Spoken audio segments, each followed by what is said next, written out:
Hey, this is Rick. Today we're going to do something super gross. Unplug a drain into my bathtub. So this happens so often. I installed one of these little lid things. Take it off. You can go to the dollar store, buy some needle nose pliers, and all I do is I just dig in here and I start pulling this gunk out. And it is super gross. Ugh. Throw it in the garbage can. Oh yeah.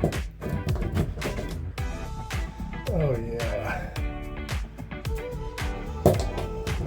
I love cleaning out drains. Ugh. This is not good.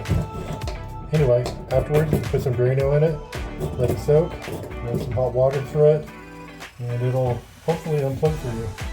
So thanks.